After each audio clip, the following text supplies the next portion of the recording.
بسم الله الرحمن الرحيم نحمده ونصلي على رسوله الكريم أما بعد فأعوذ بالله من الشيطان الرجيم بسم الله الرحمن الرحيم ألا بذكر الله تطمئن القلوب ذکر اللہ کے فضائل و مسائل کتاب ہمارے پاس ہے جی، اور آج انشاءاللہ اس کا انتخاب ہے۔ انشاءاللہ جو کچھ توفیق میں ہوگا پڑھا جائے گا۔ الحمدللہ وکفا والصلاة والسلام علی عبادہ الذین اصطفیٰ۔ اللہ تعالیٰ بے انتہا بڑے ہیں، ان کی یاد بھی بہت بڑی ہے۔ اللہ تعالیٰ کا ارشاد ہے وَلَذِكْرُ اللَّهِ اکبر۔ اللہ کے ذکر کے بارے میں انشاءاللہ یہ سیشن ہوگا، ہمارا پہلا سیشن۔ اور اللہ تعالیٰ کی یاد بہت بڑی چیز ہے۔ سورۃ العنکبوت 21ویں سپارہ میں ہے آیت، اور اس کی یاد سے انسان کے دل کو حقیقی اطمینان اور سکون حاصل ہوتا ہے۔ الا بذکر اللہ تطمئن القلوب، اچھی طرح سن لو، خبردار، دلوں کو اطمینان یاد الہی سے حاصل ہوتا ہے، اور یہی اطمینان و سکون انسان کے اندر وہ عزم اور حوصلہ پیدا کرتا ہے جو اس کو اللہ تعالیٰ کے سوا ہر خوف اور ہر طمع سے بے پرواہ کر دیتا ہے۔ یہی وہ اصل قوت اور حقیقی جوہر ہے جو ایمان اور اللہ تعالیٰ کی یاد سے حاصل ہوتا ہے، اور جس شخص اور جس قوم کو حقیقی معنوں میں ایمان اور یاد الہی کی نعمت نصیب ہوتی ہے، وہ شخص اور وہ قوم حقیقی عزت و ترقی کی راہ پر بڑھتی ہے۔ اور یہی ایمان و یاد الہی پوری شریعت کی روح ہے۔ تمام اعمال حسنہ جیسے نماز، روزہ، زکوٰۃ، حج، امر بالمعروف و نہی عن المنکر، حقوق العباد و جہاد وغیرہ اعمال صالحہ کی شکلیں اور صورتیں ہیں، اور ان اعمال کی روح اخلاص اور اللہ تعالیٰ کی یاد ہے۔ اگر یہ اعمال ذکر اللہ کی روح سے خالی ہو جائیں تو ان کی کوئی قدر و قیمت نہیں، اور جس عمل کے اندر جس قدر خلوص و محبت اور یاد الہی ہوگی، اسی قدر وہ عمل قیمتی اور وزنی ہوتا ہے۔ پھر یہ یاد الہی صرف پوری شریعت اور اعمال حسنہ کی روح نہیں بلکہ موجودہ دنیا کی روح بھی اللہ تعالیٰ کی اختیاری یاد ہے۔ جب تک پوری دنیا میں ایک بندہ بھی اللہ تعالیٰ کے دیے ہوئے اختیار کے ساتھ اللہ تعالیٰ کو یاد کر کے اللہ اللہ کہتا ہوگا، تب تک آسمان و زمین کا یہ نظام باقی رہے گا۔ اور جب پوری دنیا میں ایک شخص بھی ایسا نہ پایا جائے گا جس کا دل اللہ تعالیٰ کی یاد سے معمور ہو، جو اللہ تعالیٰ ہی کو پکارے اور اس کی طرف بلائے، تو قیامت برپا ہو جائے گی اور موجودہ نظام درہم برہم ہو جائے گا، ختم ہو جائے گا، فنش ہو جائے گا۔ خلاصہ یہ ہے کہ اللہ تعالیٰ کی یاد بہت بڑی چیز ہے، اور اللہ کی یاد سے بڑھ کر نہ کوئی چیز ہے اور نہ ہو سکتی ہے۔ اللہ تعالیٰ کو یاد کرنے اور اس کی یاد میں ترقی کرنے کے لیے جس طرح صحیح عقیدہ اور ایمان کی ضرورت ہے، اسی طرح اس کو ترقی دینے کے لیے آسمان و زمین میں اللہ تعالیٰ کے انعامات و احسانات میں غور و فکر اور دل و زبان سے سرًا و جہراً اللہ تعالیٰ کا نام لینا بھی ضروری اور مفید ہے۔ اس لیے شریعت مطہرہ میں کچھ زبانی اور عملی اذکار سرًا و جہراً خاص مقدار میں فرض واجب فرمائے ہیں، قرار دیے ہیں، فرض و واجب قرار دیے، جن کی ایک کامل صورت نماز ہے۔ نیز فرض و واجب مقدار کے علاوہ کثرت سے ذکر کی ترغیب دی ہے تاکہ اللہ تعالیٰ کے قرب اور اس کی طرف بڑھنے کا راستہ کھلا رہے۔ لیکن افسوس کی بات یہ ہے کہ جس چیز کی سب سے زیادہ اہمیت اور ضرورت ہے، اور جس چیز کے بارے میں قرآن و حدیث میں سب سے زیادہ ترغیب دی گئی ہے، اس چیز کی کمی کے باعث امت مسلمہ کی اجتماعی روح کمزور ہو کر ٹکڑے ٹکڑے ہو گئی ہے۔ ایسے وقت میں ذکر الہی کی اہمیت اور قدر و قیمت کو مختلف انداز سے گھٹایا جا رہا ہے، حالانکہ اس وقت امت مسلمہ کے ساتھ بلکہ پوری انسانیت کے ساتھ خیر خواہی اور ہمدردی یہ تھی کہ لوگوں کو کثرت ذکر اور آخرت کی طرف متوجہ کیا جاتا، لیکن بعض لوگوں نے اس معاملے میں کچھ ایسا رویہ اختیار کیا ہے جس کی وجہ سے عام لوگوں میں تو کیا دینی طلباء و علماء میں بھی یاد الہی کا جذبہ کمزور پڑتا جا رہا ہے۔ اور لوگوں کی زبان عام طور پر اللہ تعالیٰ کے نام کی بجائے اپنے اپنے لیڈروں کے ذکر سے تر رہتی ہے۔ ان میں سے بعض نے یہ رویہ اختیار کیا ہوا ہے کہ جب وہ کسی ایسے طالب علم کو دیکھتے ہیں جو صوم و صلاۃ کا زیادہ پابند ہے اور عمامہ باندھتا ہے، تو ایسے طالب علم کو شیخ اور صوفی وغیرہ کے نام سے یاد کر کے اس کا مذاق اڑاتے ہیں، اور اس طرح وہ لوگوں کے دلوں میں نبی کریم صلی اللہ علیہ وسلم کی سنتوں، عماموں، پگڑیوں وغیرہ اور یاد الہی کی قدر و قیمت کم کرتے ہیں۔ اور ان میں سے بعض لوگ ایسے ہیں کہ مجالس ذکر کے انعقاد کا انکار کرتے ہیں، اور اس کی وجہ یہ بتاتے ہیں کہ احناف کے نزدیک تداعی الی نوافل درست نہیں، حالانکہ یہ اصول صرف نوافل کی جماعت کے ساتھ خاص ہے کہ نفلی نماز کی جماعت کو اذان سے نہ بلایا جائے، مطلقاً نفلی کاموں اور اذکار کی طرف بلانا اور پھر اس کے انکار کو احناف کی طرف منسوب کرنا احناف کے ساتھ وہ بڑی زیادتی ہے اور ان کو عملی میدان میں بدنام کرنا ہے۔ مجالس ذکر کی طرف بلانا اور ایسی مجالس کے انعقاد کی ترغیب تو خود واضح نصوص اور احادیث سے ثابت ہے، اور جس طرح شریعت میں ذکر کی ترغیب موجود ہے اس طرح مجلس ذکر کی بھی موجود ہے۔ ٹھیک ہے جی، تو یہاں پہ ان میں سے بعض لوگ ایسے بھی ہیں جو ذکر جہر کو ناجائز قرار دیتے ہیں اور اپنے مدعا کی تائید اور دلیل میں ادعوا ربکم تضرعا وخفیہ، قرآن کی آیت واذکر ربک فی نفسک تضرعا وخیفۃ ودون الجہر من القول اربعوا علی انفسکم،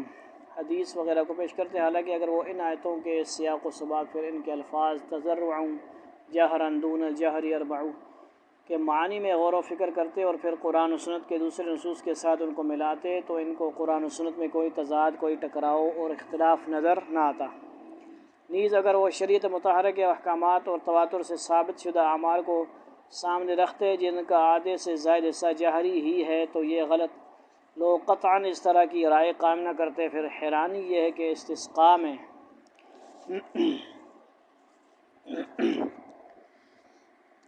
صرف جہری قرات ہی نہیں بلکہ اس میں جہراً دعائیں بھی مانگی جاتی ہیں اور لوگ پیچھے آمین آمین بھی کہتے ہیں، اور ختم قرآن اور دوسرے اجتماعات کے موقع پر لمبی لمبی اجتماعی دعائیں اور لاؤڈ سپیکر پر مانگی جاتی ہیں، اور حرمین شریفین میں رمضان مبارک کے ختم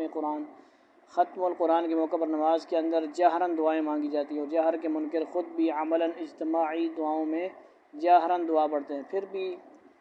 جو آیت ادعوا ربکم دعا کے بارے میں صریح اور واضح ہے، اس آیت کو ذکر جہر کی ممانعت میں پیش کرتے ہیں۔ منکرین جہر کی تحریروں اور ان کی تقریروں اور ان کے عمل کو دیکھا جائے تو ان سے یہی ثابت ہوگا کہ وہ اپنے مدعا میں ڈاواں ڈول ہیں۔ معلوم ایسا ہوتا ہے کہ یا تو ان کی تحقیقات صرف گروہی تعصب اور خالص مناظرانہ رویہ پر مبنی ہے، یا پھر انہوں نے جہر کے اس اختلاف کے مفہوم میں ٹھوکر کھائی ہے۔ اس کو رفع الصوت جہر یعنی جہر کامل، جہر شدید اور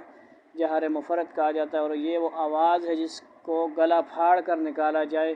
اور اس کو اردو زبان میں پکارنا اور بلند آواز کہا جاتا ہے، اور یہی وہ آواز ہے جو اذان اور اعلان میں نکالی جاتی ہے۔ ایسے جہر میں علماء کا اختلاف ہے، بعض کے نزدیک اس جہر کے ساتھ ذکر جائز ہے اور بعض اس کو مکروہ سمجھتے ہیں۔ باقی رہا جہر معتدل، تو اس میں نہ کبھی دو رائے ہوئی ہیں اور نہ ہو سکتی ہیں، یہ بالاتفاق جائز ہے اور اس میں کسی اختلاف کی گنجائش نہیں۔ البتہ اس میں بھی شک نہیں کہ بعض لوگوں کا انداز جہر اور اس کی عملی صورت اس قدر بے ڈھنگی اور غیر سنجیدہ ہوتی ہے کہ اس سے واضح طور پر اللہ تعالیٰ کے نام کی بے ادبی اور توہین محسوس ہوتی ہے، یا ان کے جہر کی وجہ سے لوگوں کی نمازوں میں خلل پڑتا ہے، لیکن بعین ہی یہ بلکہ اس سے زیادہ ایذا رسائی اور اللہ تعالیٰ کے نام کی بے ادبی عام مروجہ جلسوں، جلوسوں اور روات کے وقت شبینوں میں ہوا کرتی ہیں، اور وہ بھی لاؤڈ سپیکر کے ذریعے۔ یقیناً ایسے جلسے لجنوں پر نکیر لازم ہے جن کی وجہ سے لوگوں کو ایذا رسائی ہو، اور اللہ تعالیٰ کا نام ایسے اچھل کود کر لیا جائے جس میں اللہ تعالیٰ کے نام کی توہین ہو، یا مجلس ذکر یا کوئی جلسہ اجتماع وقار سنجیدگی کے خلاف ہو۔ اس بات کا آسان حل یہ ہے کہ جہر اور مجلس ذکر پر نکیر نہ کی جائے اور عام اصول کو پھیلایا جائے، وہ یہ کہ اللہ تعالیٰ کا نام محبت و عظمت سے لیا جائے اور ایسے انداز سے قطعاً پرہیز کیا جائے جس میں اللہ تعالیٰ کے نام کی عظمت و عزت مجروح ہوتی ہے، یا کسی نمازی کی نماز میں خلل واقع ہوتا ہو، یا وہ سوئے ہوئے یا جسمانی مریض کو اس سے ایذا اور نقصان پہنچتا ہو، یا اس قدر شدید جہر ہو جس کی وجہ سے خود ذکر کرنے والے کو ایذا اور نقصان پہنچنے کا اندیشہ ہو، یا جنگی موقع پر کیا جائے جس کی وجہ سے دشمن کو اسلامی فوج کے ٹھکانوں کا پتہ چلے، یا اپنی مجلس سے ذکر پر اس قدر زور دیا جائے کہ اس میں اگر کوئی نہ بیٹھے تو اس پر لعن طعن کیا جائے، اور اس کو اپنی نفلی حیثیت سے بڑھا کر اس کو فرضیت کے درجے پر پہنچا دیا جائے، تو یہ وہ عام اصول ہیں جس کی وجہ سے کوئی جائز اور نفلی کام ناجائز ہو جاتا ہے۔ تو یہاں پہ ذکر کے بارے میں سامنے ایسے ہی لگ رہا ہے جیسے جہراً ذکر کا ہی جو ہے وہ بات کی جا رہی ہو۔ یہ تو ابتدا ہے، سرن ہو جہراً ہو ذکر کرنا ثابت ہے اور جائز ہے تمام، ٹھیک ہے جی۔ صرف یہ ہے کہ پھول ہے، پھول سے کوئی کون سا پھول لے لیتا ہے، کوئی کون سا پھول لے لیتا ہے، کسی کے پاس جہری پھول چلا جاتا ہے اور کوئی سیرن پھول لے لیتا ہے۔ خوشبو سب میں ہے، اثر سب میں ہے، تاثیر سب میں ہے۔ قرآن حدیث میں سرن جہراً ذکر ثابت ہیں، ٹھیک ہے جی۔ دل سے ذکر کرنا، خاموشی سے ذکر کرنا، یہ بھی ثابت ہے۔ زبان سے لا الہ الا اللہ پڑھنا، الا اللہ پڑھنا، اللہ پڑھنا، اللہ کا ناموں کا وَلِلَّهِ الْأَسْمَاءُ الْحُسْنَىٰ فَادْعُوهُ بِهَا یہ ثابت ہیں۔ تو ٹھیک ہے جی، اس سے کوئی یہ نہ سمجھے کہ صرف جہراً ذکر کا اس جو سیشن میں ذکر ہو رہا ہے، آئندہ ہمارے سیشنوں میں انشاءاللہ تفصیلات آتی رہیں گی قرآن و حدیث سے، انشاءاللہ آیات و احادیث پیش کی جاتی رہیں گی۔ یہ ہمارا پہلا سیشن ہے اور انشاءاللہ اس میں خلاصہ یہی ہے کہ ذکر جو بھی کر رہے ہیں جہراً سرن، تو اپنے ذکر پہ ایک ہی جو ہے اپنے آپ کو اچھا نہ سمجھا جائے، صرف ایک ہی ذکر کو جو ہے مجلس کو زور نہ دیا جائے کہ بس ادھر جو آ گیا بس ٹھیک ہے جی، جو ادھر نہیں آیا نہ تو بس اس کی خیر نہیں ہے، اس کا ایمان کا خطرہ ہو جائے گا جی۔ آپس میں بھی مسلکی اختلافات، آپس میں ایک مسلک والے جو ہیں، کوئی جہری کرتا ہے ذکر، کوئی سری کرتا ہے، یہ علاج ہیں، اللہ کی یاد ہے، ٹھیک ہے جی۔ تو نفل ہے، نفلی نماز چھپ کر کرنا افضل زیادہ سمجھی جاتی، کوئی کہتے ہیں کہ زیادہ افضلیت جو ہے وہ ذکر خفی میں ہے، سرن ذکر میں ہے۔ تو یہ جس کو جس سے فائدہ ہو جائے، فائدہ ہوتا ہے، ضرور ہوتا ہے، ثواب تو ہے ہی ہے، مرشد کامل پکڑنا اور صحیح اتباع سنت والا مرشد اور شریعت کا تابع، سنت کا پیکر ہو، سنت پہ کارآمد ہو، اس کو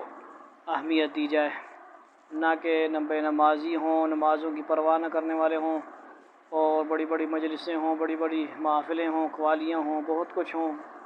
اور نماز کے وقت رفع چکر ہو جائیں، ایسے پھر وہ شریعت اور جو اصلاح ہے، تصوف ہے، یہ الگ الگ چیز نہیں ہے۔ شریعت، اصلاح، روحانیت یہ ایک ہی چیز ہے۔ اللہ رب العزت ہمیں عمل کی توفیق عطا فرمائے، سرن ہو جہرن ہو، کیونکہ ہمارے مرشد گرامی بہت سارے ہیں ماشاءاللہ، تو سرن جہرن ہر قسم کے ذکر سے ہمارا واسطہ ہے، اور اصل کیا ہے؟ اللہ کو راضی کرنا، اللہ کی یاد، ذکر سری ذکر ہے، خفی ذکر ہے، رواں رواں بال بال ذکر کرتا ہے آدمی، زبان سے بھی اس کے اندر ثابت ہیں ذکر، اور جو ہے دل کے اندر خفی طریقے سے بھی ذکر ثابت ہے۔ اللہ تعالی ہمیں سمجھ عمل کی توفیق عطا فرمائے، تو خواہ مخواہ کے اعتراض سے بچائے۔ یہ بہت ہی دلوں کی شفا ہیں، دلوں کے اندر شفا پیدا کرنے والے ہیں۔ اللہ تعالیٰ کا ذکر، اللہ کی ذکر سے سکون حاصل ہوتا ہے، تو یہ سکون دنیا آخرت میں کامیابی کا سکون ہے، اسی سے کامیابی ملتی ہے، روحانی قوت آتی ہے، اعمال میں جان آتی ہے، نمازوں میں قوت آتی ہے، حج اعمال تمام ہر جو عمل کے ساتھ ذکر کا آیا ہے، ٹھیک ہے جی، جہاد ہو، حج ہو، دعائیں ہی دعائیں ہیں، وہ سارا ذکر ہی ذکر ہے، تو ذکر کے بغیر اعمال ہے ہی نہیں، نمازوں میں ذکر، قرآن خود ذکر۔ اللہ تعالیٰ عمل کی توفیق عطا فرمائے۔ وآخر دعوانا الحمد للہ رب العالمین، والسلام علیکم ورحمۃ اللہ وبرکاتہ۔